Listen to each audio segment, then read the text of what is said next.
नमस्कार सगळ्यांना, जय शिवराय. तर बघा, आज दुपारपासून पाऊस आपल्याकडे उघडलाय. काल रात्रभर पाऊस चालू होता आणि सकाळी पण 12-1 वाजेपर्यंत चालू होतं. त्याच्यानंतर आपण काल काटा छाटणी केली होती आणि आपल्याला लगेच औषध फवारणी घ्यायची होती. पण रात्री काल दुपारपासून जसा पाऊस चालू झाला होता तसं रात्री दुसऱ्या दिवशी दुपारी उघडलं, त्याच्यामुळे काही औषध फवारणी केली नाही काल. मग आज दुपारी 1-1:30ला जेव्हा पाऊस उघडला तेव्हा औषध फवारणी केली आणि अजून तर काटे गोळा करायचे राहिले, कारण की खूप ओलं आहे, करताच येणार नाही. तर चला, तुम्हाला थोडीशी माहिती पण द्यायची याच्याबद्दल.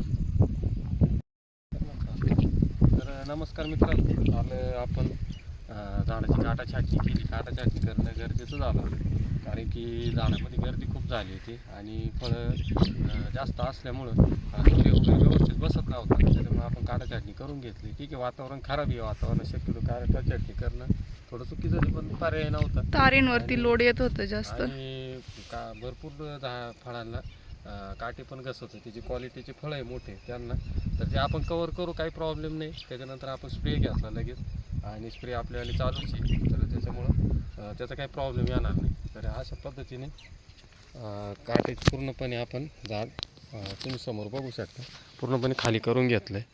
आणि जे काटा वगैरे घसत होता तर ते अजून थोडाफार आपला कलर चेंज होणार आहे, त्याच्यात बऱ्यापैकी कवर होईल. कारण की वातावरण खराब असल्यामुळं काय होत होतं, जे काटे घसत होते त्याच्यावरती कंटिन्युअसली पाण्याचे थेंब पडून पडून तेवढं ते फळ खराब होत होतं. तर अशा पद्धतीने पूर्ण झाड मोकळं केलं. आता स्प्रे वगैरे व्यवस्थित बसल.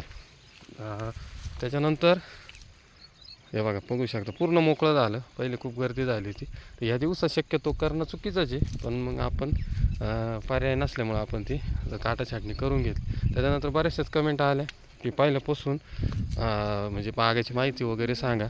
तर विषय कसा आहे, तर पहिल्यापासून बागेची माहिती वगैरे सांगा. तर आता पहिले तर काय आपण व्हिडिओ बनवले नाही. आता तिथून पुढची हार्वेस्टिंग, त्याच्यानंतर जे स्प्रे, त्याच्यानंतर पुढची जेवढी माहिती तेवढी आपण सांगत चालू. आणि तेच म्हणजे मधल्या याचं अंतर वगैरे येते. तर आपण सिंगल खोड पकडलं आहे. त्याच्यानंतर मधलं जे अंतर आहे ते 6.5 फूट ठेवलं आहे आणि दोन्ही बेडचं जे अंतर आहे दोन्ही याच्यातलं तर ते 8 फूट आहे. अशा पद्धतीचे आपण लागवड 1 एकरामध्ये 475 झाडं बसली सिंगल खोड असल्यामुळं. आणि ते सिंगल खोडाचा नक्कीच आपल्याला फायदा झाला. हे एक प्रयोग केला. त्याच्यानंतर दुसरा प्रयोग आपण केला की झाडं आता 12 महिन्याची 15 महिन्यातच म्हणजे बरेचसे शेतकरी बाग धरतायत. आपण ते न करता पूर्ण 18 ते 2 वर्षाचे म्हणजे 18 महिन्याचे ते 20 महिन्याचे झाडं झाल्यानंतर धरली. त्याच्यानंतर पहिल्याच वर्षी आपल्याला थिनिंग न करता जेवढे फळं आपली सेटिंग झाली तेवढे पण आपल्याला धरता आले. त्याच्यामुळं तो एक आपला फायदा झाला. तो एक आपला त्याच्यातून फायदा झाला. त्याच्यानंतर मध्ये जे आपलं जे मधलं जे बेडमध्ये जे आपलं वावर बाकी होतं त्याच्यात आपण कुठल्याही प्रकारचं पीक वगैरे घेतलं नाही 2 वर्ष, कुठलंच पीक नाही. त्याच्यामुळे काय झालं की जी मधली जमीन आहे ती पूर्णपणे सुपीक राहिली. ज्यावेळेस आपण बेड लावतो तर त्यावेळेस ती पूर्ण सुपीक जमीन माती त्या बेडला लागते, कारण की त्याच्यामध्ये पीक नसल्यामुळं. आणि वारंवार आपण पहिल्यांदा काय केलं, जोपर्यंत बाग पकडेल नव्हतं तोपर्यंत आपण कंटिन्युअसली त्याला हे करत गेलो, म्हणजे त्याची मशागत करत गेलो. रोटरा असेल किंवा फन किंवा बळी वगैरे मारून मधली ती मशागत करत गेलो. त्याच्यामुळे मधली माती ही सुपीक राहील.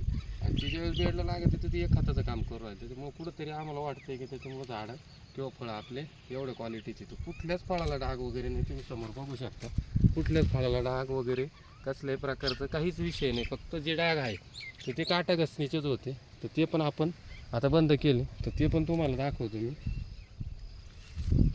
अशा पद्धतीचं हे बघा, आता हा या पद्धतीचं एवढा आता हा डाग आहे. आता हा काटा छाटणीमुळं झाला, म्हणजे काटा घासल्यामुळं झाला होता, पण आता ते पण जवळपास कवर होईल. बाकी दुसरा कुठलाच प्रॉब्लेम नाही, कुठलंच बाकीचं म्हणजे एकसुद्धा बाकीचं हेच नाही आहे. त्याच्यामुळे तो प्रॉब्लेम झाला होता. तर अशा पद्धतीने आता आपलं पूर्ण बाग आपण हे केला. खालचे काटे वगैरे आपण आता उद्या ओढून घेऊ आणि स्प्रे 2-3 दिवस थोडे कंटिन्युअसली मारू, जेणेकरून ते बुरशी वगैरे, कारण की काटा छाटणीनंतर नक्की जखमा वगैरे होत्या, त्याच्यामुळे थोडं बुरशीचा प्रॉब्लेम येतो. उन्हाळा दिवस असला तर काही प्रॉब्लेम नाही, कारण उन्हाळ्यामध्ये त्या कट झालेल्या फांट्या त्या वाळून जातं लगेच. त्याच्यामुळे त्याचा प्रॉब्लेम या दिवसामध्ये त्याच्यावर सारखं पाणी राहून कुठंतरी बुरशीचं प्रमाण त्याचं वाढतं, ते आपण कवर करतो. अशा पद्धतीने आजची काटा छाटणी झाली. त्याच्यानंतर खोडं वगैरे गबळ वाढल्यानंतर खोड पण धुवून घेऊ आणि हे पण करू, म्हणजे कुठल्याच प्रकारची बुरशी त्याच्यावरती येणार नाही. अजून टोटली 1 महिना आपल्या बागाला बाकी आहे. तर बघू आता रेटचं पण भरपूर जाण्याचे कमेंट्स आहे, कमी जास्त कमी जास्त, तर ते बघू आता रेटचं काय आपल्या हातात नाही, जसं जे होईल ते तुमच्याबरोबर आपण व्हिडिओच्या माध्यमातून शेअर करू. तर अशा पद्धतीने आपल्याला जे आपण लेट धरलं झाडं टोटल मॅच्युअर झाल्यानंतर धरलं त्याचा नक्कीच फायदा झाला, कारण 12 महिन्याचे 15 महिने झाडं धरल्यानंतर एक 10 ते 12 किलो आपल्याला फळं धरावं लागतं. त्याच्यापेक्षा झाडं जर स्ट्रॉंग बनवली तर एक कॅरेट 1.5 कॅरेट माल तुम्ही समोरचे झाडं बघू शकता, त्याचं खोड पण बघू शकता कशा पद्धतीने स्ट्रॉंग आहे. त्याच्यामुळं त्या गोष्टीची अडचण येत नाही. त्याच्यामुळं झाड पकडताना शक्यतो झाड पूर्णपणे स्ट्रॉंग होतं. फळकाडी जी आहे ती जर स्ट्रॉंग बनवली तर फळं पण त्याच्यावरती मोठे लागते. जेवढी काडी स्ट्रॉंग तेवढं ते फळ साईजला वगैरे ते फुगतं. अशा पद्धतीनं आपण काम आता चालू आहे, जसं काम चालू आहे टाकीचं.